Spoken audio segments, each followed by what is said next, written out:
Boker Tov à tous. Aujourd'hui, on va faire les épis d'orge. Shibolet Seorim Omeret. Tefila Leani Kia Atof, Velivne Hashem Ishpor Sicho. Prière d'un malheureux qui se sent défaillir et épanche sa plainte devant Hachem. Alors, les épis d'orge, c'est le manger des animaux et ça s'appelle aussi le manger des pauvres parce que c'est ce qui reste. Et dans le passage on dit Kia Atof, ça veut dire s'envelopper, s'habiller. Et un pauvre, quand il se sent pauvre et qu'il a rien, il s'habille entièrement de sa pauvreté et que pour lui, c'est tout ce qu'il a. Il vit sa vie en sachant que tout ce qu'il est, c'est qu'il est pauvre et donc il se revêt de sa pauvreté. Et dans le Zohar, il y a marqué que la tfila d'un pauvre, elle est plus grande que celle de Moshe Rabbeinu ou de David Ameller, parce que cette tfila, elle est reçue avant eux. Un pauvre, quand il vient, il a rien. Donc il va demander tout à Kadash Baruch Hu. Il va pas se dire, bon, j'ai quand même acheté des appartements, bon, j'ai mon père derrière moi, bon, je suis doué, je sais faire plein de choses. Un pauvre, il vient, il est complètement humble et que tout ce qu'il a, c'est sa pauvreté. Et donc quand il prie, cette tfila, elle est entièrement dirigée vers Akadash Baruch Hu. Quand on était en Égypte, il y avait une femme enceinte, elle était debout dans le mortier. Et elle a accouché pendant qu'elle était en train de piétiner le mortier pour faire des briques. Et on dit que son bébé, il est tombé et il s'est transformé en pierre. Et qu'à ce moment-là, elle a poussé un énorme hurlement qui a secoué le ciel. Et c'est à ce moment-là que Akadosh Baruch Hu, il a décidé de délivrer le peuple juif parce que ce cri-là qui est sorti d'elle, il était dirigé que vers Akadosh Baruch Hu, il était dirigé vers personne d'autre.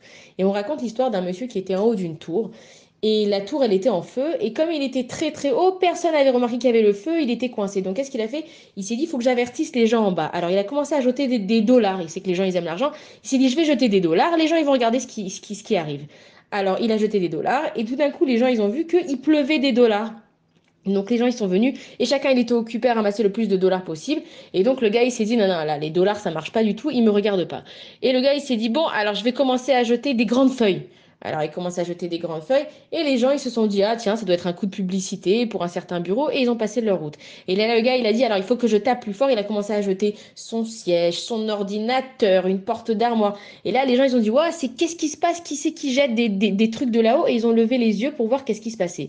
Et en fait, la morale, elle est pour nous que quand Akadash Baruch Hu, il ne donne que des bonnes choses, on ne se tourne pas vers Akadash Baruch Hu. C'est comme quand on ramasse les billets, on s'en fout, on ramasse les billets et le reste, on s'en fout. Mais quand Akadash Baruch Hu, il va nous donner des dures épreuves, il va nous jeter, comme ce monsieur, et des chaises, et des tables, et des portes, alors là, on se met à lever les yeux au ciel et on se dit, mais qu'est-ce qui se passe? Qui c'est qui est là? Qui c'est qui gère ce monde?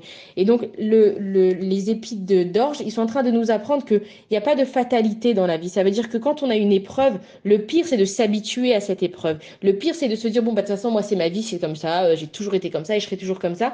Et Akadosh Baruch Hu, par les épis d'orge, il est en train de nous dire, ne reste pas dans ta situation, sors de cette situation, crie vers Akadosh Baruch Hu, parce que Akadosh Baruch Hu, c'est le seul qui est là et qui peut t'aider. Voilà, bonne journée à tous.